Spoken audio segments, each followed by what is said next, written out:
Bien hallados y queridos suscriptores, se graba... Onda, espera.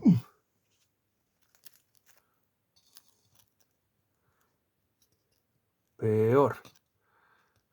Sí, vamos a ver. Uy. Bueno, bien hallados y queridos suscriptores, se les pide perdón ante todo por la luz y también porque ayer se tendría que haber grabado este vídeo y no se pudo grabar. Bueno, sé que es un pelín tarde, pero no quería decepcionarles. En un principio la idea Vamos a ver, mi idea en primaria era grabarles este vídeo, pero como se me estaba haciendo tarde y mi jefe no sabía si tenía que grabar un vídeo con mi jefe en Tío Alberto Real, se optó por otra solución, y se iba a hacer una comparativa entre dos famosas franquicias de películas de las que ya me reservo algún día la posibilidad de hacer un vídeo de esas dos franquicias. Y lo siguiente, y este vídeo se hace a petición de mi amigo Javi, del suscriptor Javi, que me pide ciertamente que se haga este vídeo, ciertamente ah, que se haga este vídeo, ciertamente. No me atrevo a mover la mesa para que no se caiga el móvil, pero bueno, me atrevo a decir que ciertamente que este vídeo se hace a petición de ese suscriptor.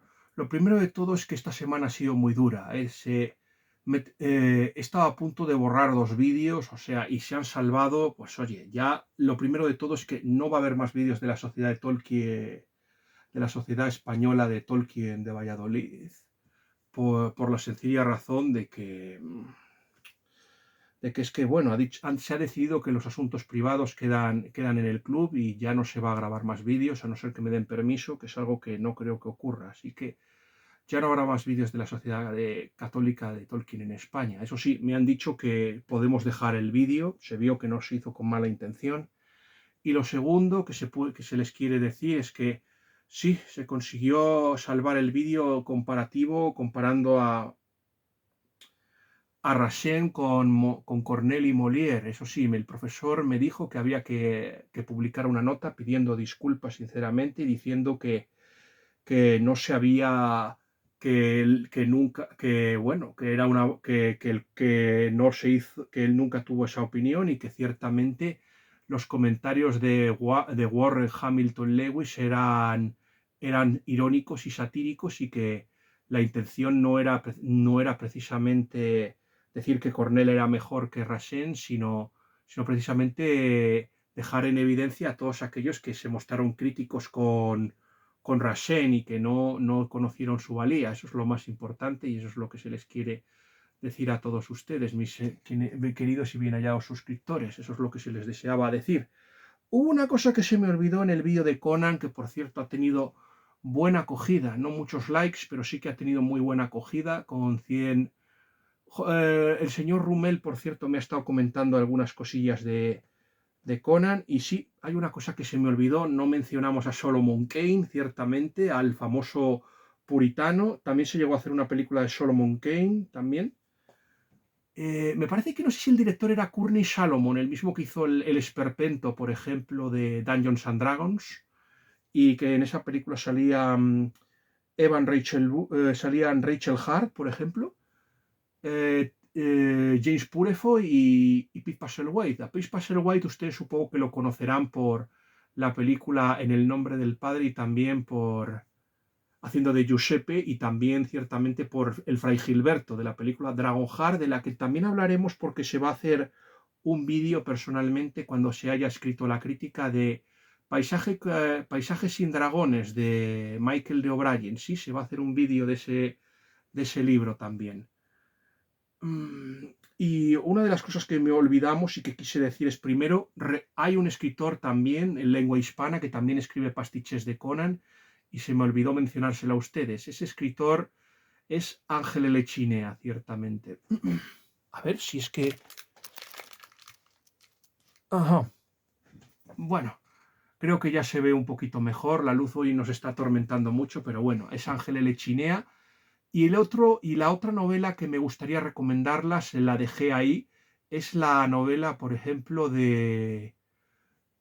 Providence in Blue, de un escritor llamado David Pinault, publicada en Ignatius Press. La recomiendo, es una novela cuyo protagonista es el propio Robert E. Howard y también sale su amigo H.P. Lovecraft. Es muy interesante porque se dedicaba a los asuntos familiares del propio Robert E. Howard y se tocaba el tema de la fe religiosa. David Pinault es un escritor muy interesante.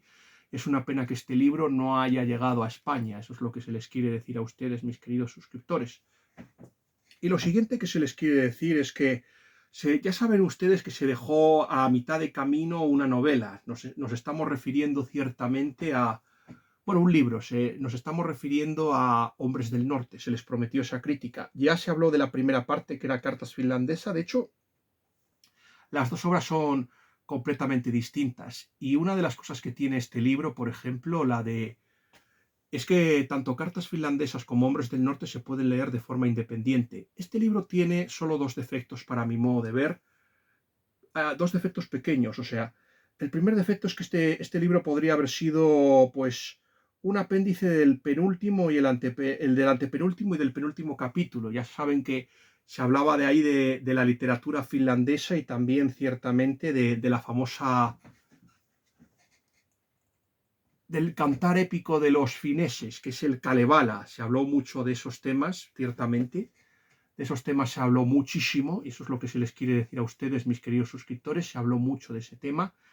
Y lo segundo de lo que se habló ciertamente, mis queridos y bien hallados suscriptores, y el último capítulo, ya saben, se habló de la muerte, cómo afrontan los hombres del norte la muerte, pero eso no tiene nada que ver con hombres del norte. El siguiente defecto que tiene este libro, y eso es una pena porque eso impide que Ángel Ganivet se ocupe de otros escritores escandinavos, es que este libro solo se ocupa ciertamente de los escritores noruegos, o sea, no veremos a Soren Kierkegaard, que hubiera sido muy interesante, no se verá al dramaturgo sueco August Strindberg, que tiene una evolución religiosa muy interesante. Yo creo que también está en la línea de Ibsen y también de Björster Björnsson, pero hombre, por lo menos el itinerario religioso de Strindberg es muchísimo más interesante que, por ejemplo, el de los otros dos, tanto Ibsen como Björster Björnsson. Este es premio Nobel, Björster Björnsson. Tampoco veremos, por ejemplo, algún escritor como Werner von Heidenstam, por ejemplo, o una escritora que le gusta muchísimo a mi amigo, el profesor Manuel Alfonseca. Sí, también aquí lo vamos a citar. Nos estamos refiriendo a la escritora sueca Selma Lagerlöf, que ustedes la conocerán por los viajes de Neil Holgersson, un chico que es convertido en enano y tiene que viajar y conocer Suecia a lomos de un ganso, ciertamente, y la otra es la saga de Gosta Berling, también tiene, yo que sé, la historia del anticristo y tiene algunas otras cosillas, Selma Lagerlöf. Hubiera sido muy interesante ver la opinión, ciertamente, de Ángel Ganivet, de estos escritores, pero no se tuvo la oportunidad porque solamente se hablará de los escritores noruegos. Se debe de entender una cosa cuando hablamos de la literatura de Noruega, que hay dos tendencias. Una tendencia que se confrontan y se enfrentan al realismo. La tendencia naturalista, que está, por ejemplo, Aransson, por ejemplo, es uno de los escritores. El otro es Trua Amelia Skram. Luego están, pues sí, Ibsen y Björster Björnsson. Y luego en la otra línea, en la línea decadentista, o sea, está, por ejemplo, los escritores Hans Jager, Thomas Krag, Gabriel Fine, y luego está un escritor que ha sido muy popular y que ahora está muy maldito por la adscripción de este escritor al nacionalsocialismo y del que se hablará. No vamos a hablar tampoco mucho, pero sí algo se mencionará de Knut Hamsun personalmente, que es uno de los escritores a los que dedica Ángel Ganivet a hablar. Lo primero es destacar el acierto y la certeza que ha tenido al escoger a los escritores, porque estos escritores se van a hacer enormemente populares. Para mí es un completo acierto que Ángel Ganivet se dedica a hablar de estos escritores debido al enorme éxito que está teniendo ahora la literatura nórdica, sobre todo la faceta policíaca. Eso fue una de las cosas que me hizo comprar este libro, mi fascinación por lo nórdico. A mí me gustan mucho los vikingos, especialmente las vikingas. Eso se les quiere decir. Aunque yo soy más apasionado por el tema de la Escandinavia cristiana. Y por cierto, algo muy políticamente incorrecto. A mí lo que verdaderamente me gusta es Pues a mí me gustaba mucho esa etapa que es conocida como la Unión de Kalmar, que es una Escandinavia unida, el momento en que Dinamarca, Noruega, Suecia, Finlandia, Islandia y Groenlandia estaban unidas. Es que yo no entiendo pues, ciertamente la separación de todos esos países, ciertamente. Ya sé que cada uno tiene su propia idiosincrasia y su no sé cuánto. Noruega, por ejemplo, se independizó en 1905 y formó parte de Dinamarca. Yo quiero decirles que después de las guerras napoleónicas se le quitaron a Dinamarca y fueron dadas a Suecia, porque Bernadotte había sido aliado de las potencias europeas pero luego se les salió levantiscos y al final se acabó independizando. Eso es lo que se les quiere decir a todos ustedes. Pero yo es que no entiendo ciertamente. O sea, la Edad Media termina con una Escandinavia unida, unida y católica, y luego llega la Reforma. Es verdad que no todo es culpa de la Reforma, pero la Reforma lo que hace es potenciar los movimientos centrífugos en contra y secesionistas en los países nórdicos, y de ahí va a salir esta unión, por ejemplo, se va a acabar en 1523 con Cristian II, el rey loco, que creo que ya había aceptado la reforma protestante. Cierto que cuando fue destronado volvió otra vez al catolicismo Cristian II, pero ya el daño estaba hecho. O sea, quiero recordarles que aquí el campeón y quien verdaderamente creyó ciertamente todavía en la unión de Kalmar y en la unión de toda Escandinavia, que para mí es un mártir y un héroe, es el arzobispo Tole, o sea, el arzobispo de Uppsala, que se rebeló por temas religiosos y políticos contra Gustavo Vasa, el rey de Suecia. Eso es lo que se les quiere decir. Para mí es el verdadero héroe, pero bueno, ha pasado a ser un verdadero traidor. O sea, Gustavo, ya hablaremos algún día si se hace una crítica de Reina por un día y ya pondremos en su sitio a los nórdicos. Pero mientras tanto, lo que se les quiere decir es que vamos a hablar de este libro tan interesante y tan fascinante. Una de las cosas y brillantes aciertos que, por ejemplo, tiene Ángel Ganivet es comparar la literatura nórdica con la hispana y, ojo, la hispana no sale perdiendo. O sea, el gran problema es que esta gente ha tenido gente que se ha potenciado, han sido muy endogámicos y se han apoyado los unos a los otros, pero literariamente no son mucho mejores que nosotros, incluso yo me atrevería a decir que que nosotros somos infinitamente mejores que los escritores nórdicos. O sea, aquí Ángel Ganivet habla de una serie de escritores y se comen, a mi modo de ver, con onda, les dan una lección a estos escritores nórdicos. Por ejemplo, entre la lista de los escritores que creo que ya dijimos, naturalistas, está una tal Trua Amelia Skam, por ejemplo, y el propio autor dice que es muchísimo mejor la condesa de Emilia Pardo Bazán. Aparte dice una cosa, que estos escritores es que tienen fama de estar medio locos, o sea, parece que las obras, los protagonistas están trastornados, enajenados y llenos de rabia, de furia, o sea, que es muy difícil empatizar con los personajes de estas obras. Yo les voy a decir, se les debe decir que ya hablaremos con Ibsen, porque muchas de las opiniones del propio autor se van a sobreponer con las mías. Yo de Ibsen voy a hablar porque sí que le he leído. A Björster Björnsson sí, le he leído Un muchacho de buen temple que me gustó y le leí otra que era una porquería, a Björster Björnsson. Pero a mí es un escritor que no termina de gustarme, ciertamente. Pero bueno, vamos a hablar. Se va a hacer una cosa. Garbor no está en el orden que toca. O sea, yo le voy a dejar para el final porque, como comprobarán, de todos los escritores que hay, a mí me ha parecido el más interesante. Me ha parecido el más interesante de todos. Eso es lo que se les quiere decir. El primero de estos escritores, por ejemplo, es Jonas Lee. Este Jonas Lee, pues parece que tiene pinta de maestro.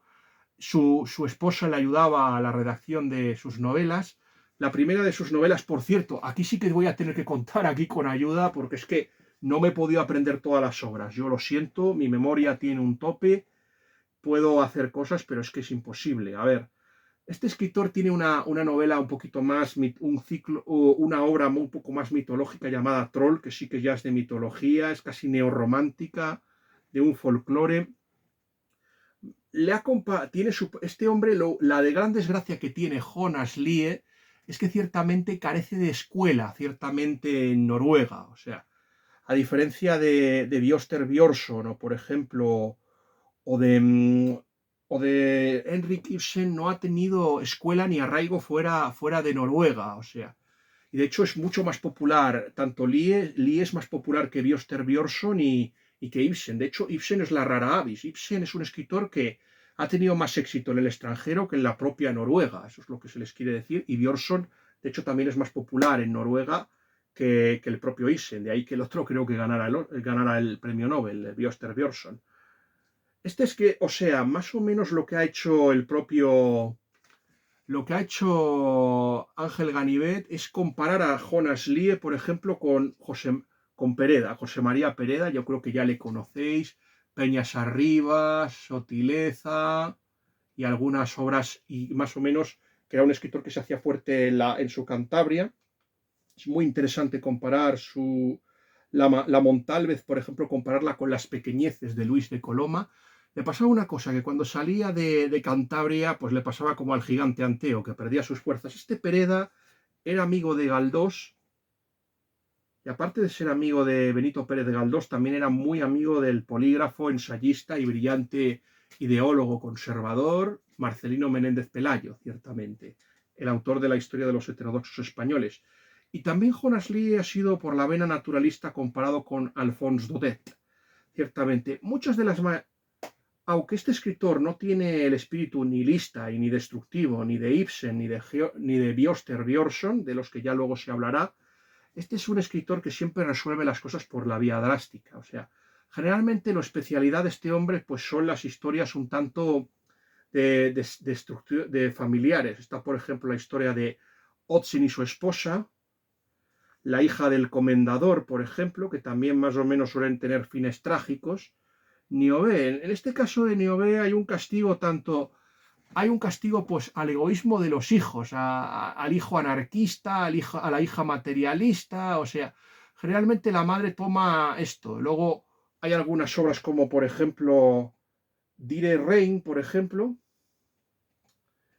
Rire Rain, por ejemplo, me parece que llegó a compararla con una obra de Paul Bourget y que ciertamente es la historia de un hombre que tiene que casarse con la hija de un juez, pero como tiene un pasado muy traumático, decide no casarse con ella y al final la historia también acaba trágicamente, con muertes violentas. O sea, este escritor dicen que hay que leerlo, hay que leer toda su obra. También tiene cosas como Fuerzas Maléficas, por ejemplo, y Esclavos de la Vida, ciertamente. Es lo más interesante que se puede decir del escritor Jonas Lie, ciertamente. Lo malo de este escritor, como ya se les ha dicho, es que este escritor no ha tenido arraigo fuera, más allá de Noruega, pero es mucho más popular que los otros, como ya se dijo. Y ahora vamos a hablar de Bjørster Bjørnson.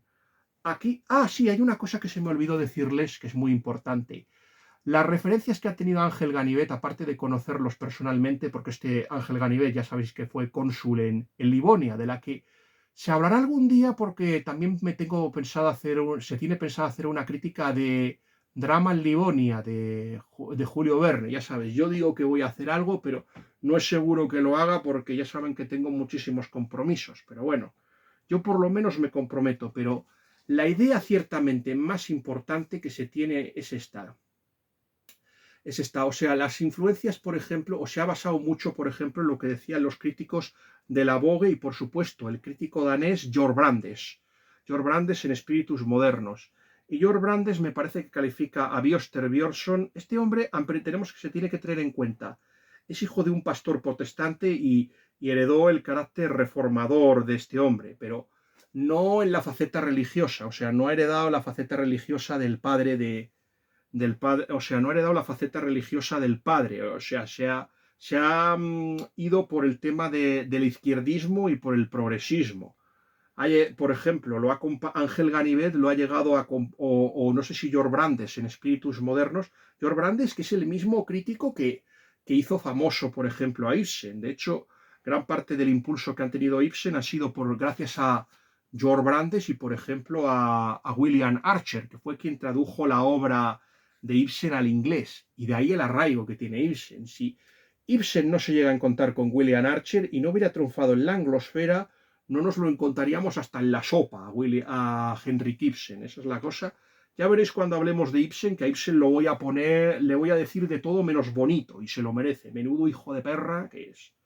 y perdón, tío, por decir esta palabrota, ya sabes que no te gusta que te meta, pero es que ese individuo es lo más, bueno, ya te contaré porque eso ya se contará a mis suscriptores porque nos llevará a tener otra polémica. Aquí también discutimos el tío y yo, y aquí de verdad, o sea, que aquí no me va a poder decir que el profesor que ponga una nota, porque aquí debatimos y es otro de los temas en los que tenemos opiniones muy encontradas con respecto de Ibsen, pero vamos a ver, pero volvamos otra vez a Bioster Bjornsson con vuestro permiso. Y lamento tener que leer porque es que temo que se me vaya algo. Son muchísimas las obras de estos escritores y contarlas todas es muy complicado. Eso es lo que quiero decir.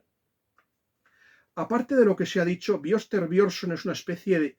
Es para que vean ustedes y para que sepan cómo es el personaje, se llega a decir que es una especie de profeta laico y un amigo de la humanidad. Ya con esto, y no sé si es Ángel Ganivet o el propio Brandes, creo que es Ángel Ganivet quien llega a llamarlo demagogo y manipulador, ciertamente.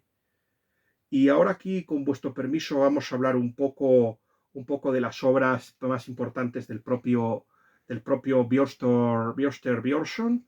Yo les leí una, El muchacho de buen temple, que no está nada mal. Me recuerdo que se le leyó otra, pero no me acuerdo el nombre. Y aquí tenemos, por ejemplo, una de las obras más famosas es Synnöve Solbakken, cuyo el héroe es, por ejemplo, Stjorbor, está inspirado en el propio Björnsson. Pues se debe decir que también tiene una trilogía, la trilogía de Sigurd Smelve. Es la historia de un caudillo, de un héroe muerto, el hijo del rey Einar, y cómo lo llora su esposa. Es más o menos de lo que va toda la obra. Es un ciclo poético, eso se lo debe decir. En teatro, por ejemplo, le gusta muchísimo al propio Ángel Ganivet, recién casados. Dice que el teatro es lo más flojo que tiene, esa. Pero aún así le gusta mucho recién casados y luego también él tiene un drama también histórico, que esto no lo he puesto en la lista, pero sí que me acuerdo, llamado de María Estuardo. Lo sé porque María Estuardo es un personaje que a mí me fascina y es normal que se le dedique cierto tiempo a hablar de este tema a mis suscriptores, de ahí que quiera. Hay muchas películas de María Estuardo, la última de Margot Robbie y de Saoirse Ronan no es la mejor. Tenemos también aquí, por ejemplo, una obra Mangel, que es un ataque durísimo contra el matrimonio. Esta obra va a ser la precursora de lo que luego va a ser, por ejemplo, Casa de Muñecas, va a ser la siguiente, el personaje de Nora. Ya se hablará un poco cuando lleguemos a Ibsen. No va a ser tan rupturista como esta, pero es muy interesante. Y luego, pues, este hombre es un hombre muy... Por ejemplo, no lo dijimos, pero la saga de, por ejemplo, de Sigurd, la trilogía de Sigurd, está muy inspirada en un poema, ciertamente, del propio Johann Wolfgang von Goethe, por ejemplo, Goethe. Estamos hablando de El Erlkönig, por ejemplo. Y ya vamos a hablar pues de la temática, porque este hombre a lo que se dedicó ciertamente es hacer una diatriba contra todos los elementos de la sociedad noruega. Este es un hombre de izquierdas, y eso es lo que vemos. En una quiebra se dedica a atacar a las finanzas y a los hombres de negocio noruegos. A mí no me parece mal que se haga esto, porque yo tampoco es que yo sea un fan del capitalismo, de hecho lo detesto, pero eso sí, pero hay algo que detesto más que el capitalismo, y es al progresismo y a la izquierda en general. Los detesto por su hipocresía, y también porque no me gustan. El redactor es muy interesante porque también es una crítica a la prensa, y esto aquí tampoco creo que se equivoca mucho Björster Björnsson, porque es que ciertamente ya estamos viendo lo que está pasando con la prensa, que la está haciendo de perrito faldero del poder y del poder político y del poder del dinero. Así que yo comprendo ciertamente las críticas que hay a la prensa. No es una crítica tan furibunda como, por ejemplo, El enemigo del pueblo, que es una de las obras de Ibsen que yo personalmente he leído, pero esta es una crítica también muy interesante. El rey, por ejemplo, y aquí estamos ya en desacuerdo, porque yo debo decirles una cosa, no soy juancarlista, no soy felipista, pero yo soy monárquico. No sabría decirles por qué tipo de monarquismo me inclino, si es por el tradicionalismo o si me inclino ciertamente por la monarquía que tenemos. Yo, desde luego, no soy fan tampoco, me gustaría que la corona tuviera más poder, eso lo digo. Yo soy un gran fan de la monarquía.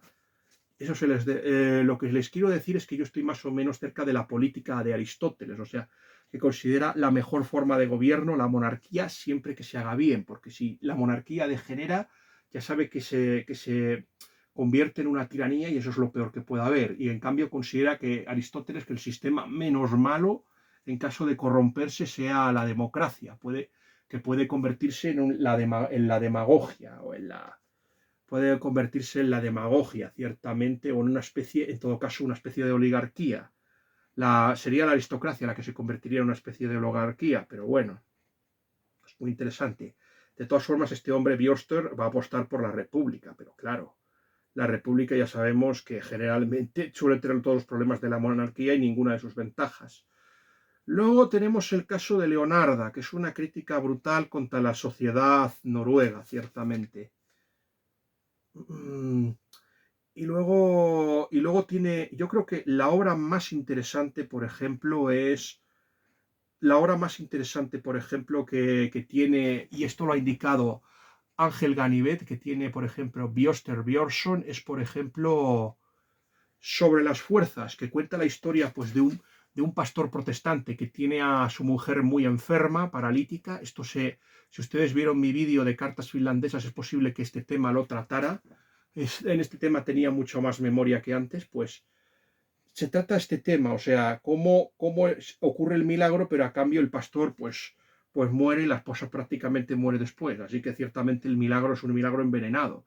Y luego hay una segunda parte que es terrorífica, o sea, ahí en esa segunda parte convierte ciertamente a los hijos, a uno en un activista y en una especie de terrorista urbano, y a la hija, no sé si en una feminista y también en otra activista política, y en fin, es bastante desagradable, ciertamente, las obras de... Ha sido comparado este escritor, por ejemplo, y Ángel Ganivet ha comparado a Bjoster Björnsson con dos escritores muy interesantes, al francés Octave Mirbeau y, por ejemplo, su Mavois Bergers, por ejemplo, y también con el escritor, y creo que también es premio Nobel, Gerhard Hauptmann. Este Gerhard Hauptmann, por ejemplo, tiene una obra llamada El Tejedor, y no será con la única obra con que le compare. Y ojo, y esto es muy interesante, ya hemos visto que se había comparado a la condesa de Pardo Bazán con Amelia Schramm, esa escritora naturalista, muy radical, o sea, que prácticamente dejaba a la pobre condesa de Pardo Bazán a sus personajes como verdaderamente como colegiales, inocentes, comparados con los personajes de Amelia Schramm. Pues aquí se va a comparar también a las obras de teatro y los dramas del propio Bjoster Björnsson con un escritor que yo no conocía personalmente. Yo no tuve la oportunidad de conocer a Joaquín Dicenta, pero aquí lo compara con una obra suya llamada Juan José. No será la única porque luego, como se verá, se comparará a Ibsen con otro escritor y premio Nobel español. No es un escritor que a mí me vuelva loco ni me encante, pero yo se les debe decir personalmente que tiene muchísima fama. Y ahora el siguiente escritor del que se va a hablar ciertamente es el noruego Henrik Ibsen. Yo ya les digo que lamento ciertamente tener que mirar la lista, pero en este caso es que lo lamentable es que yo no me pude aprender todas las obras. Yo de verdad, además es que ha sido un día muy duro, se está grabando esto ya muy de noche, ya estoy un poco cansado y con un poco de jaqueca y claro, no estoy en lo mejor, pero oye, yo voy a darlo todo. Además, este vídeo se les prometió a ustedes ayer y no cumplí mi palabra, por lo tanto voy a subirlo hoy. Y no me importan los resultados, ciertamente. Lo único que me importa es cumplir mi palabra con mis suscriptores y poder hacerlo. A lo mejor no siempre puedo cumplir mi palabra, pero si no puedo, se lo diré a ustedes. El siguiente escritor es Henrik Ibsen. Este escritor es también más o menos una especie de iconoclasta y una especie de destructor. Yo aquí con Henrik Ibsen yo tengo una opinión muy distinta a la que tienen, por ejemplo, el profesor Manuel Alfonseca y Andrés Guijarro Aroque. Sí, se debe de tener una cosa Andrés Guijarro Aroque es un amigo mío que también es un gran admirador de Juan Manuel de Prada y bueno, y muchas veces me escribe y me manda cosas. Generalmente suelen ser opiniones críticas, pero siempre es un respetuoso. Se debe tener una cosa. Siempre es bueno tener una oposición y alguien que no te dé siempre la razón. Creo que de esto ya hemos hablado y por lo tanto también es bueno. Hombre, no estar todo el día machacándome porque es que si no, joder, me hunden. Pero hombre, siempre es bueno que haya una crítica constructiva. Eso es lo que se les quiere siempre. Si se hace con educación, a mí me parece bien que haya una crítica. O sea, A ver, yo no soy un monarca absoluto. Oye, yo me equivoco y tengo fallos. Ibsen ha sido comparado, por ejemplo, le compara con una especie de león, o sea, una especie de demoledor y destructor, porque yo creo que si por ejemplo, Björster Björnsson era, por ejemplo, un socialista y un revolucionario, en este caso, en el caso de Ibsen, estamos ante un destructor y un iconoclasta. Mi mala opinión de Ibsen en parte se ha visto yo le he leído 3 obras y en parte se ha visto reflejada por un libro que es magnífico, yo se lo recomiendo a ustedes, llamado Intelectuales, de Paul Johnson.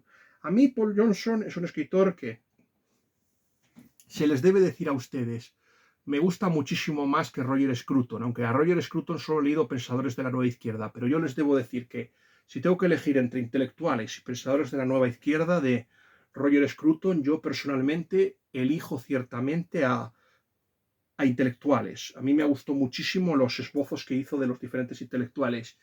Y el segundo de los intelectuales era Ibsen. Aquí lo presenta como un hombre, yo que sé, que prácticamente lo consideran como un iconoclasta, un destructor, que prácticamente un satanista y una persona que está obsesionada que aunque abogue en contra de la familia y no sé qué, pues estuvo explotando a la esposa, o sea, otro gorrón sinvergüenza como Karl Marx. Y una persona que en el fondo lo que estuvo haciendo es eso, dedicándose a... Se marchó de su país, era un alcohólico, un hombre con un genio muy vivo, o sea, muy violento, o sea, era una persona. Quiero decirles una cosa, que una persona sea un gran escritor no quiere decir que sea una buena persona. Hay veces en que esas cosas se juntan, pero no es el caso de Ibsen, eso es lo que se les quiere decir verdaderamente. Ibsen también se dedicó un poco al teatro, pero no tuvo, bueno, se dedicó también a montajes y cosas de estas, pero no he hablado de esas obras un poco más de juventud. Eso creo que, me parece que se escribió sobre ello, pero no lo he apuntado ni lo he remarcado aquí. En este caso, en el caso de Ibsen, lo que se les quiere decir que la obra más famosa que tiene, por ejemplo, es El enemigo del pueblo, donde una persona descubre un problema con una presa y lo divulga y entonces se tiene que enfrentar a los intereses creados del pueblo. Pero claro, él no lo hace porque por el bien público, sino simplemente por llevar la contraria, que es la cosa que hay. Luego la siguiente obra que yo leí es Casa de Muñecas. A mí Casa de Muñecas, vamos a ver, si todas las mujeres que se casan hicieran lo mismo que la protagonista, sería el fin de la especie humana y de la familia, que yo creo que es lo que este misántropo, este enemigo de la humanidad, este odiador nato es lo que buscaba este propio Ibsen. De ahí que le tenga tanta antipatía. De verdad es que, o sea, no, ¿por qué le da ese final? Por cierto, Ibsen fue una persona que influyó mucho en Herbert George Wells y también en George Bernard Shaw. Gracias a Dios que las obras de Shaw también tienen lo suyo, pero quiero decir, por cierto, quiero recomendarles el último maravilloso artículo que me parece que escribió Juan Manuel de Prada en el XL Semanal. Se llama Visionario, si no me falla la memoria, yo creo, me parece que una excelente visión de Herbert George Wells, o sea, alabando ciertamente el genio literario de Wells, pero mostrándose muy crítico con su capacidad profética y con sus opiniones políticas, o sea, su odio por la religión. Es que yo creo que uno de los preceptores de estos dos es este Henry Ibsen. Aquí la protagonista o sea, abandona al marido, va por libre y deja también a los hijos tirados. O sea, Bram, por ejemplo, que podría ser una obra muy interesante, es una crítica contra la iglesia luterana. O sea, aquí lo que busca Ibsen no es volver a la... No, o sea, yo comprendo que usted critica a la iglesia luterana porque me parece una falsificación y lo lógico sería volver a la iglesia católica, pero este hombre no, lo que busca es acabar con cualquier tipo de culto y de religiosidad. Por ejemplo, aquí lo que hace, aquí Ángel Ganivet, por ejemplo, compara un poco compara a Ibsen, por ejemplo, con Echegaray. Me duele darle la razón porque no soy alguien que le entusiasme mucho Ramón María del Valle Inclán. Sí, yo estoy seguro de que todo el mundo le tiene simpatía a Valle Inclán porque había sido en su juventud carlista, pero les puso la cruz a los carlistas y a los tradicionalistas porque ciertamente en sus novelas pues había muchas escenas de sexo y se hacía mucho el delicioso, pero oiga usted, a mí eso no es motivo para que usted luego apoye a la Segunda República y sus desmanes. Yo lo siento, pero al señor Valle Inclán no le soporto en absoluto y tampoco me gustó nada que se metiera con Benito Pérez Galdós. Yo lo siento, pero Luces de Bohemia se pasó 20 pueblos. Y dentro del desastre que fue el régimen de la restauración canovista, yo dentro de lo que cabe, Dato era de lo poco salvable que había, de los pocos políticos salvables que había de esa época. Al fin y al cabo, prácticamente es el que está cerca de crear la seguridad social que luego restauran los hermanos Girón en el franquismo. O sea, de ahí es donde procede. Pero tenía una frase muy lúcida, por ejemplo, de Echegaray llegó a decir Valle Inclán que era, dijo que le había mandado una carta y le dijo que la carta iba destinada al hombre más tonto, que decía que los carteros de Madrid eran los más listos del mundo porque le había dicho que quería que la carta llegase al viejo imbécil y le llegó a Echegaray. O sea, yo lamento decirlo, pero yo he leído a Echegaray y es malo, pero malo con ganas. Yo no me explico cómo este señor pudo ganar el premio Nobel. Bueno, aparte de con Echegaray, también se le comparó ciertamente a Ángel Ganivet compara a Ibsen, por ejemplo, con Hauptmann. Hauptmann no lo hemos dicho, pero la obra con la que se suele comparar tanto a Björster Björnsson como a Henrik Ibsen es Die Web, o sea, Los Tejedores. Es la obra con la que se suele comparar se suele comparar, por ejemplo, a Hauptmann con Ibsen y con Björster Björnsson, esa obra, Los Tejedores. Y también lo ha comparado con Alejandro Dumas. Y bueno, ya hemos hablado de la comparación con Federico Nietzsche. Al fin y al cabo estamos ante eso, ante un destructor, ante un hombre que busca destruir lo creado. Sin embargo, con todo, tuvo sus detractores y en su propio ámbito ideológico, es decir, en la izquierda.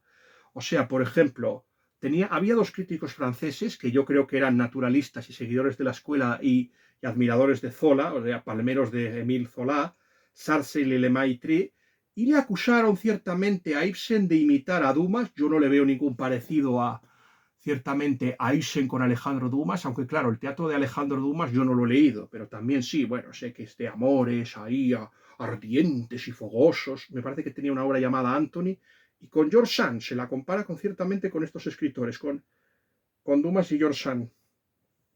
Y Zola siempre se mostró muy despiadado con Ibsen, otro al que no soporto, pero creo que Zola en este caso tiene razón en atacar a este personaje porque yo creo que el odio de Zola por Ibsen es porque el propio Zola era socialista o estaba mucho más cercano al socialismo e Ibsen era anarquista. Yo creo que es por ahí viene el absoluto odio que le tiene ciertamente Zola a Ibsen. Y este odio, por ejemplo, viene, por ejemplo, de La Germinal. Si ustedes vieron La Germinal, yo no la he leído, pero pude ver la miniserie. Ya saben cómo pone el anarquista. El anarquista es el causante del desastre de la novela de La Germinal y es prácticamente el que condena el levantamiento armado del Antier. O sea, lo que busca es destruir a todos y bueno, la escena de la mina es tremendamente claustrofóbica, pero si tú quieres ver cómo es en realidad un anarquista, no lea usted, igual que Proudhon desenmascaró a los socialistas, Proudhon que era anarquista, yo creo que Zola te demuestra y te desenmascara ciertamente a los anarquistas y te muestra por qué el anarquismo es malo, o sea, es destructivo. Se basa en el odio, en el resentimiento, en la destrucción por destruir, aniquilar. O sea, te cuenta exactamente cómo es el anarquismo, en mi opinión. Y de ahí yo creo que por eso no soporte a Ibsen. Vamos a ver, entre las obras más interesantes, por ejemplo, tenemos una historia, Emperador y Galileo, que sería más o menos una historia de la humanidad, bueno, con los prejuicios ideológicos del propio Ibsen. Tenemos Catilina. Catilina más o menos, pues más o menos sigue una línea un poquito cercana a Juan Manuel de Prada. O sea, Juan Manuel de Prada alabó muchísimo a Catilina, por ejemplo, y consideraba que había sido una víctima inocente y que ciertamente había sido, y que el consulado de Cicerón iba a pasar sin pena ni gloria y que ciertamente al final lo que iba a pasar y que por ello se inventó una amenaza fantasma, en este caso Catilina, un Catilina que se había encargado de enriquecerse y hacer un poco de chivato, de delator y de ciertamente ocuparse de la represión en la época de Sila, de ahí que tuviera mala fama. Y ciertamente, pues de ahí viene un poquito. Ya hablaremos porque a lo mejor tengo que hablar un poco de Catilina si se hace una crítica del libro de Salustio, de la obra de Salustio, donde ahí se trata un poquito más el tema, aunque yo creo que De Catilina no sé si se llegó a hacer algo, me parece que no, no se llegó a escribir esa reseña, pero bueno, ya veremos personalmente si podemos hablarlo. Catilina me parece que aquí se aboga por un individualismo, pero un individualismo nihilista y absolutamente destructivo que busca eso, destruir. O sea, aquí se muestra el individualismo en la faceta más negra. O sea, yo creo que este escritor se antecede o es el preludio de lo que va a ser, por ejemplo, la escritora Ayn Rand. Pero Ayn Rand lo hace para atacar al comunismo. En cambio, este hombre lo hace para atacar a la sociedad. O sea, apuesta por el individualismo. Y Eda Gabler es un poquito lo mismo que Casa de Muñecas. O sea, lo mismo, emancipación de la mujer y presentar a una mujer inteligente, brillante, o sea, lo que busca es enfrentar a los sexos, más o menos. Es que este hombre para mí es el preludio del woke, y por eso supongo que aquí que tanto me desagrade a mí, que me desagrade a mí tantísimo Ibsen, con Hedda Gabler también es lo mismo. Hay unas obras de teatro que son prácticamente sumamente inmorales. En este caso estamos hablando personalmente de Juan Gabriel Bormann. Perdón, primero vamos a hablar de Genmadenia, o sea, de gansos salvajes. Gansos salvajes, ¿saben lo que propone el bueno del señor Ibsen? Pues propone un incesto. O sea, como los hijos están de infelices y descontentos, pues lo que quiere es que, para complacerlos, lo que busca es juntar a los dos. O sea, que liar a los dos hermanos. O sea, y eso lo impide, por supuesto, el pastor, que recibe, por supuesto, las críticas, y eso, el hecho de que no puedan satisfacer sus anhelos, es lo que hace que todo acabe y degenere en tragedia. Eso es lo que se les quiere decir. Y que fracasen los intentos reformadores de la madre. Eso ocurre en Gansos Salvajes. Y la otra obra, que es que yo esa sí que la he leído, es la última obra de Ibsen, y puedo reconocerles que es una de las obras más indecentes, más desagradables, más inmorales y más repugnantes que he leído. Juan Gabriel Bormann. Ahí tienen a la esposa y al amante en la misma casa, y luego encima hay una mujer inmoral, una tal Fanny, que les coge al hijo y lo quiere pervertir. O sea, y se llevan a la novia del hijo y se va a ella y para que practiquen el amor libre. Y luego al último personaje, al Juan Gabriel Bormann, que es un estafador, un hombre que se ha estado lucrando y ha estado prácticamente estafando a la gente y se ha enriquecido estafando a la gente. Pues lo que hace hombre, sí, le da una muerte y lo deja ahí morir en el frío, pero lo que les quiero decir es que este hombre no era trigo limpio, se había dedicado a estafar y toda su fortuna pues había hecho esto. Al final sí, va a la cárcel, había ido a la cárcel, pero la historia cuenta lo que pasa después de que va a la cárcel. O sea, está ahí con la hermana, con la esposa, o sea, que es una cosa... Es asqueroso. Yo creo que debo reconocer que es una de las peores obras de teatro. Esta la he leído yo, Juan Gabriel Bormann. Es de lo peor que se ha leído nunca, de verdad. Yo es que de verdad que no tenemos nada que celebrarle a este hombre. Hedda Gabler, que se me olvidó decirlo, el autor, por ejemplo, Ángel Ganivet, lo ha comparado, por ejemplo, con una obra de José Echegaray, Mariana. No les puedo decir porque creo que esta obra Mariana no la he leído, pero vamos, si considera que es mejor, ¿cómo debe de ser de mala, ciertamente, esta obra? Eso es lo que se les quiere decir. Y bueno, yo creo que vamos a dejar... Ah, por cierto, Pergin no se lo he dicho, pero se ha considerado ciertamente como una obra satanista, o sea, como una obra, o sea que el propio Paul Johnson considera que este es un escritor que prácticamente practica el satanismo. El satanismo. Este se supone que tiene algo de alegórico y dice que el propio Ángel Ganivet considera que esta es una obra ciertamente autobiográfica de la juventud del propio Ibsen. O sea, también nos habla mucho de la relación que tenía el propio autor con su familia. Este hombre, quiero deciros, que se opuso a la unificación italiana, pero no porque no creyese en el tema de la unificación italiana, ni en el progresismo, no.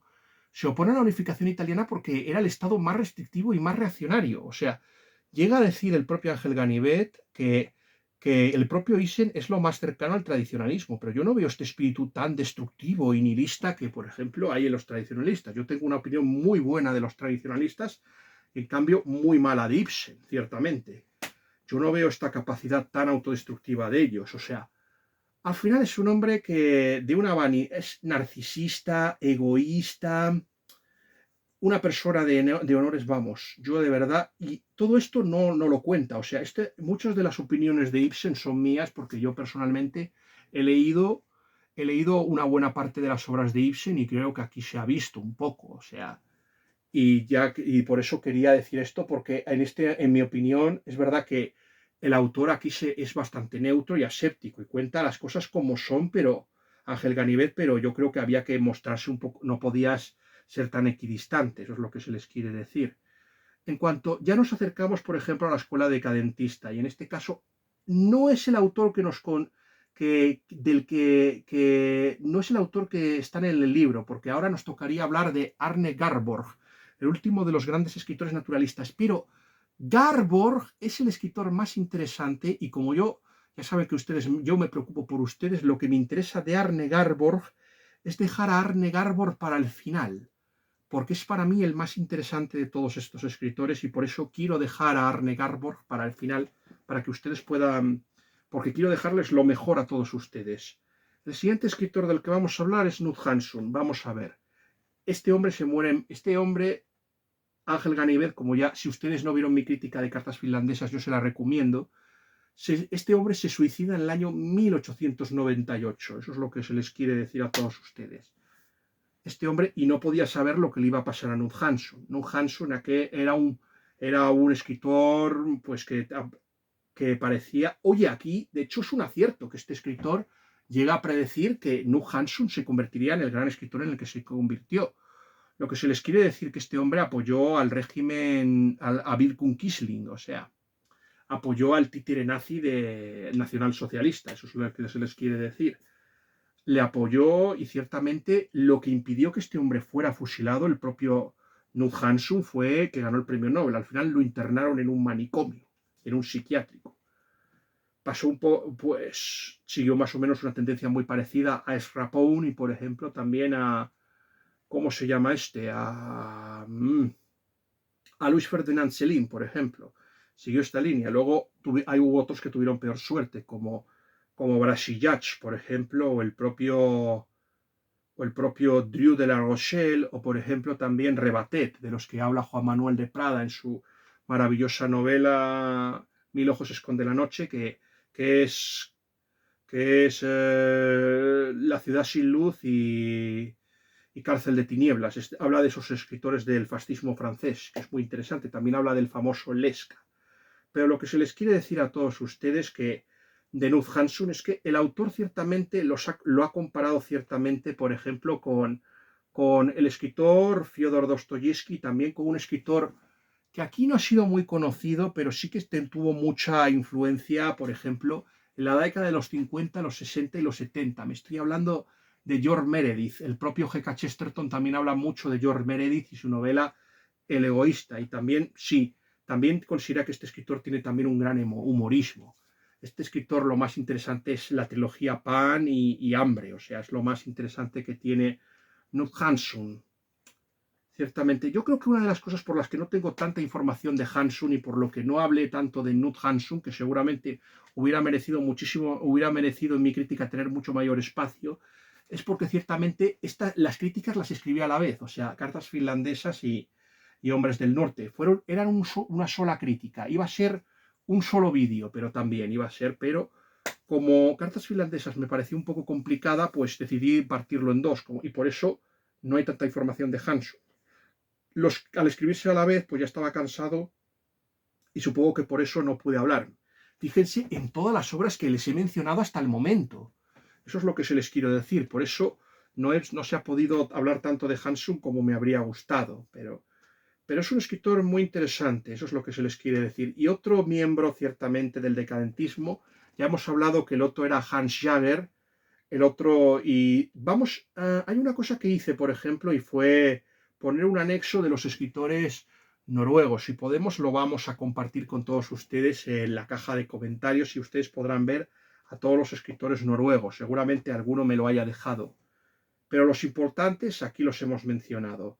El siguiente, aparte, ya hemos visto que la escuela decadentista estaba compuesta por Knut Hamsun, estaba compuesta por Hans Jager. A Hans Jager me parece que tuvo problemas con la censura, Hans Jager, cosa que también le va a pasar que Arne Garborg la consiguió esquivar. el otro era Gabriel Fine, y el último de los grandes escritores naturalistas es Thomas Cragg. Thomas Cragg ha sido comparado, por ejemplo, con Zorrilla y Campoamor, y es una persona que está fascinada por la Europa meridional. Tiene un poema llamado Fandango y luego Cantos del Sur, que ha sido comparado, por ejemplo, con Manfred de Lord Byron y, por ejemplo, con Peer Gynt. Ya hemos hablado de esa obra donde Peer Gynt es una persona que tiene que comportarse, de Peer Gynt del propio Ibsen, eso es lo que se les quiere decir. Esa obra que yo acusé de satanista, en la que el protagonista tiene que comportarse decentemente, no tiene que ser egoísta ni mezquino, porque cuanto más egoísta y más mezquino, más se convertirá en un troll, ciertamente. De ahí la importancia pedagógica de la obra, ciertamente. Y ahora vamos a hablar del que para mí es el escritor más interesante de todos los que está aquí. Yo creo que una de las razones por la que a este libro se le ha subido una estrella, ciertamente, mis queridos y bien hallados suscriptores, es por la presencia de Arne Garborg. Hasta ahora hemos tratado un montón de temas. Hemos tratado dramas familiares, inquietudes políticas, literatura humorística, satírica, poemas, ciertamente, pero no hemos tratado un tema muy importante que para mí es básico: la fe, el tema de la fe. Aquí hay un escritor que es mínimamente religioso, el único de los... Es verdad que ya se ha visto que ciertamente Björster Björnsson era un escritor religioso. Bueno, se supone que su padre era un pastor protestante, pero ese celo reformador no estaba destinado para la religión, sino para el activismo político. No es el caso de Arne Garborg. El caso de Garborg es bastante peculiar, porque Garborg es una persona que, bueno, me parece que era un crítico, me parece que, no sé si era, no me acuerdo quién era el que lo decía, que más o menos si una persona ciertamente tiene una capacidad de evolución tan grande, era un crítico francés, no me acuerdo si era de la Vogue o Lemaitre, que decía que si una persona está tan que considera y tiene tanto, es porque el tema de la religión todavía interesa, y eso es lo más interesante de Arne Garborg. No estamos hablando de un católico, que sería lo interesante, alguien como Strindberg, personalmente, eso es lo que se les quiere decir. Estamos hablando de alguien que pasó del pietismo. Ya saben que un escritor pietista muy interesante, eso es lo que se les quiere decir, fue, a ver, ¿cómo era este? ¿Quién era este hombre? Novalis. Novalis era el escritor que era pietista. Vamos a ver, este hombre, Arne Garborg, empezó siendo pietista, pasaba a libre pensador, luego a escéptico, a cristiano, a dogmático, a tolstoyano y vuelta a empezar. ¿Sabe? Esta trayectoria política me recuerda mucho a un escritor italiano, no sé si le conocerán, que era homosexual, Carlo Coccioli, que era, empezó siendo ateo, luego se hizo católico, luego se hizo budista, y del budismo pasó, por ejemplo, al judaísmo. Yo le he leído una novela a este Carlo Coccioli, la del rey David, y no era mala. Me gustó muchísimo más que, por ejemplo, David, rey de Jerusalén, de Luis de Waal, y desde luego es muchísimo mejor que la de otro escritor nórdico que se va a mencionar, que es Torni Lindgren. Eso es lo que lo hace tan interesante. Yo les pido disculpas porque debería estar prestándoles más atención a la cámara y no tanto mirando la hoja, pero es que sin la hoja no hay ninguna posibilidad. Este escritor escribió ciertamente toda su obra en un dialecto llamado el Mal. También fue traductor de la Odisea, esto lo digo por mi hermana, por si quiere ver estos vídeos. Este hombre tradujo la Odisea y tenía, por ejemplo, una esposa llamada Hulga Garborg, que también era escritor. También era escritora, o sea. Y bueno, este escritor ha sido comparado con Tolstoy, por ejemplo. No se dijo, pero había una obra por ejemplo, de Jonas Lie, me parece que una de estas que acaba... A ver, sí, era la de... Sí, esta la me acuerdo, la de Dire Rein, que por ejemplo el tema de dramática recordaba mucho a Paul Bourget. Paul Bourget estuvo muy de moda, ciertamente. Estuvo muy de moda, pero ahora ciertamente ha sido arrinconado y ahora está un poco más olvidado. Pero en la década, cuando se editaban estas obras, en los años 40, 50, 60, Bourget estaba mucho más de moda y era más famoso que Leon Bloy, que era más famoso que Leon Bloy, que Bernanos, que Mauriac, era más famoso o que Paul Claudel, era más famoso que esos tres. Lo que pasa es que que ha envejecido muy mal Paul Bourget, pero en aquella época Bourget era muy popular. Él y Barres eran los escritores cristianos o más cercanos al cristianismo más populares en la España de los 50, los 60 y los 70. O sea, que Paul Bourget, de hecho a mí me gustaría que Paul Bourget se editase. Me parece que la editorial Dirax Calosler tradujo una obra, pero por desgracia creo que ya está descatalogada y ya es muy difícil de encontrar. De Paul Bourget, por ejemplo, ya lo compraremos. Hay otra cosa que me gustaría decirles, aparte de con estos escritores, Tolstoy, Joris Karl Huysman, Edward Roth. Edward Roth también es un escritor bastante interesante. También es un escritor religioso francés, pero no es católico, es valdense. Una herejía de los tiempos de la Edad Media. Parece ser que en el siglo XVII esta herejía fue otra vez perseguida y una persona que abogó por los valdenses fue el propio John Milton. Eso es lo que se les quiere decir personalmente. Y ciertamente el escritor que me gustaría con el que se quedasen es otro, yo como el coleccionista de escritores católicos sí que lo conozco, es Johannes Jorgensen. En el momento en el que se había escrito esta obra, por ejemplo, las obras más interesantes que había escrito Johannes Jorgensen fueron, por ejemplo, Biurón, que es la historia de cómo este escritor, por ejemplo, estuvo en un monasterio benedictino. Este hombre era danés, o sea, Dinamarca es el país más hostil al catolicismo que había en aquel entonces. Dinamarca. Todavía perseguían y las leyes contra el catolicismo siguen vigentes incluso aún hoy. Pues este hombre tuvo el valor de convertirse y escribió esta novela, Beurón, sobre una persona que al final acaba profesando en un monasterio benedictino y luego tiene otra obra, Juicio Final. Este hombre también escribiría biografías de San Francisco de Asís y, por ejemplo, Santa Catalina de Siena. El Juicio Final no lo he encontrado, pero ahí estaba, ya aparece. Ya vamos a ver, la obra más famosa que, por ejemplo, también ha sido comparada a la obra de Arne Garborg con una novela llamada Tierras Vírgenes de Iván Turgeniev, por ejemplo. Es muy interesante también este análisis. La obra más famosa que tiene este hombre es Weary Man o Hombres Fatigados, que recuerda también muchísimo a una obra del escritor naturalista Joris Karl Huysman. A Joris Karl Huysman ustedes le conocerán ciertamente, aparte de por su rivalidad con Leon Bloy. Leon Bloy le llegó a acusar de plagio, por ejemplo. Llegó a decir que, por ejemplo, no me acuerdo si fue Los Oblatos o En Ruta, que le había plagiado una obra suya. Aún así, Joris Karl Huysman fue el protagonista de la novela Sumisión de Michel Houellebecq. De ahí el interés, ciertamente. Pues esta historia de Hombres Fatigados es la historia de un escritor escéptico llamado Graham, un millonario materialista sin escrúpulos llamado George Jonathan, y ciertamente un tal Cabane, que es el cientificista ateo, o sea, un científico materialista, ciertamente.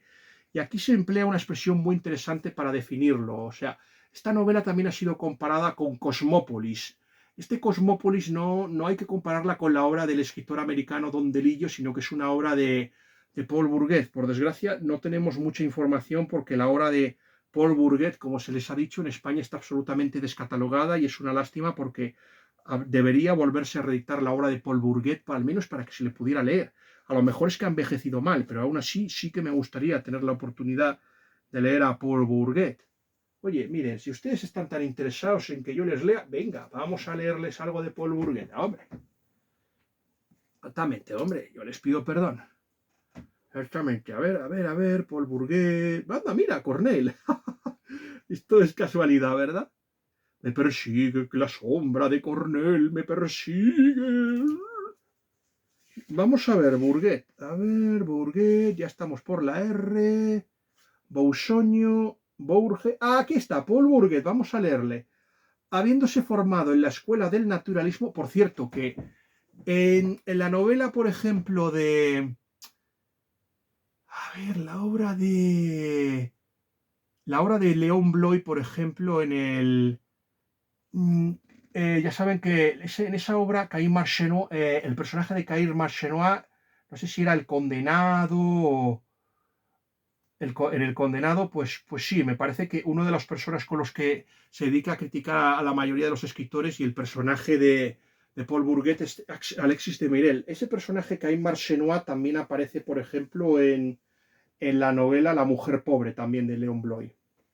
Hace una aparición. Se había formado en la escuela del naturalismo y se vio influido fuertemente por las ideas de Hipólito Taine.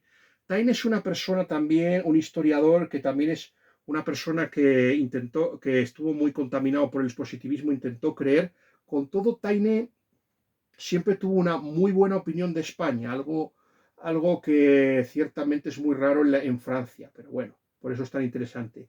Después de haber publicado algunas recopilaciones de poemas, adquirió fama con 2 volúmenes de carácter ensayístico que estudiaban con gran agudeza los aspectos efectivos y disposiciones mentales de numerosos escritores franceses del siglo XIX y que hacían un primer balance crítico de la época, ensayos y nuevos ensayos de psicología contemporánea. Esa es una cosa, es un escritor psicológico, Paul Bourget. A continuación escribió novelas caracterizadas por un análisis minucioso de las conciencias, en las que aplicó sus teorías psicológicas y recurrió a la imaginación de los sentimientos, es decir, a la capacidad de explorar la propia conciencia y la ajena para así poder explicar el comportamiento humano. A fin de realizar una anatomía moral, entre esas novelas, en general situadas en ambientes elegantes y mundanos, se encuentran Enigma Cruel, André Cornelis. Progresivamente Bourget fue adoptando posiciones antinaturalistas, anticientifistas, como esta que ya les hemos hablado, hombres fatigados. Ya saben, aquí Brunetier llegó a decir de hombres fatigados que hablaba de la bancarrota de la ciencia, de un moralismo católico. Aquí no le hagan caso porque la Garzanti, ¿qué le vamos a decir? Es una obra de ideología marxista y de izquierdas, pero es que si no, habría muchos escritores que me quedaría sin conocerlos. Reaccionario tal y como testimonian sus sucesivas novelas. El discípulo, cuyo prefacio contiene importantes indicaciones sobre el deber del intelectual y del maestro, y con posterioridad la etapa, el emigrado, el demonio del mediodía, esperemos que no sea Felipe II, y la recaída. Y bueno, ya pueden ustedes conocer quién era personalmente Paul Bourget con la descripción que se les ha hecho. Tiene otras novelas muy interesantes. Garber, aquí estás. Tiene también otras novelas muy interesantes. Hay algunos críticos que han considerado ciertamente a Arne Garborg como el mejor novelista noruego. Y yo me pregunto una cosa, siendo el mejor novelista noruego, ¿por qué no se le ha traducido al español? Y yo ya tengo la respuesta. No se le ha traducido al español porque no querían un escritor religioso. A ellos les interesan pues escritores nihilistas y destructivos como Ibsen y Bjørster Bjørnson. Aunque no os creáis que Bjørnson porque ganó el premio Nobel, si no, aquí no le leería ni su padre a Bjørster Bjørnson. Claro, les interesaban estos sinvergüenzas. Y yo vuelvo a reconocer que Ibsen tampoco habría tenido escuela si no nos lo hubieran impuesto la escuela atlantista, es decir, los escritores ingleses y estadounidenses. Sin eso, yo ya les digo que este escritor se hubiera muerto de asco también, Ibsen. Pero bueno. Aparte de esto, también, por ejemplo, Arne Garborg escribió, por ejemplo, unas interesantes biografías de Jonas Lie, del que ya se habló al principio, y también de Henrik Ibsen. Tiene obras muy interesantes, por ejemplo, Estudiantes y Campesinos. Creo que se llama Estudiantes y Campesinos, que analiza, por ejemplo, la religiosidad, por ejemplo, de los campesinos. Tiene una obra llamada Paz, que también trata de eso, también de la religiosidad de los ambientes rurales. Manfolk, La casa de mamá. Me parece que esta es la historia de una hija que vuelve a casa, por ejemplo, y se hace un estudio psicológico muy interesante. Luego tiene otra obra, Kolboten, y la última obra más interesante es un Jactuse, que recuerda un poco a la obra de María Konopika, la del enano. O sea, este es un poema con gnomos y todo esto.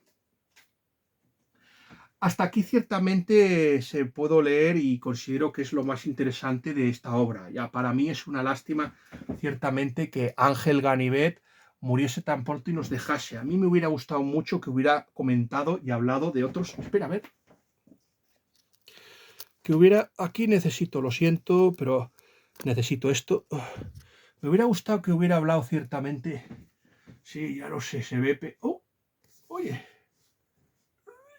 Me hubiera gustado ciertamente que se hubiera hablado personalmente de otros escritores nórdicos y me hubiera gustado conocer la opinión. ¿Qué habría pensado, por ejemplo, de Ángel Ganivet si no se hubiera muerto, de escritores como el premio Nobel Emil Franz Schlampa, por ejemplo, de, por ejemplo, Johannes Jensen, por ejemplo? Habría sido muy interesante conocer la opinión del premio Nobel danés, aunque no le tengo mucha estima a Jensen, porque yo le intenté leer La caída del rey y fracasé absolutamente en leer La caída del rey, pero bueno, eso es lo que se les quiere decir.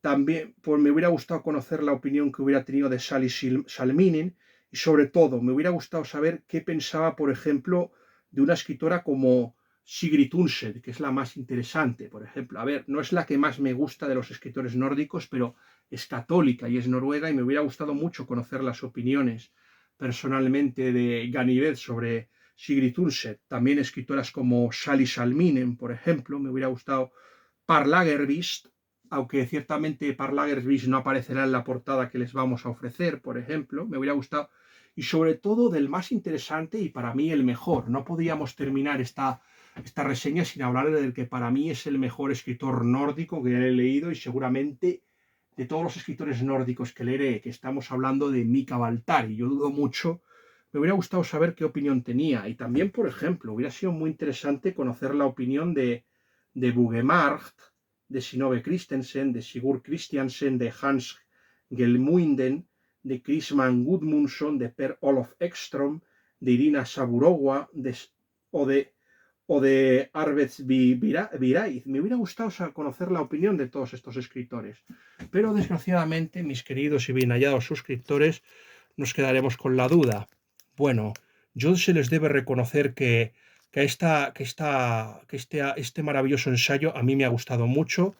Trata un tema fascinante como es el tema de la literatura nórdica. Ciertamente a mí me parece que se muestra muy preclaro a la hora de descubrir el talento ajeno, o sea, de reconocernos cuáles son los escritores más interesantes y a los que se debe seguir. Creo que ha tenido un ojo clínico para encontrar a los mejores escritores noruegos, ciertamente, y también, pues hombre, es que es una obra que me ha sorprendido. Ya saben, para mí Ángel Ganivet ha sido una sorpresa muy agradable y eso se lo voy a reconocer a finales de este año, eso se lo quiere decir. En aquel momento yo estaba pensando en leer ya el estudio crítico de el estudio crítico de Azar y Necesidad de Monod, donde el profesor refutaba, pero esa crítica ya se ha hecho. Otra crítica que fue tan complicada como esta.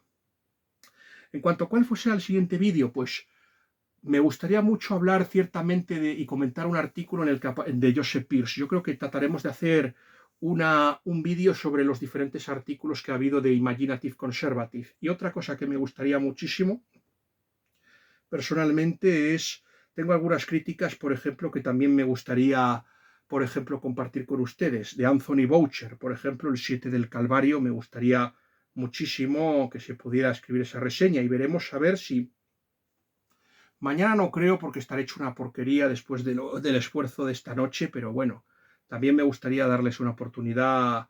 Si puedo escribir, yo que sé, Paisajes sin dragones de Michael de O'Brien o alguna de las críticas que tengo atrasadas, pues me encantaría también personalmente compartirlas con todos ustedes. Bueno, espero que este vídeo haya sido de su gusto. Por favor, suscríbanse, denle like y posten comentarios interesantes y nos vemos con otro interesante vídeo.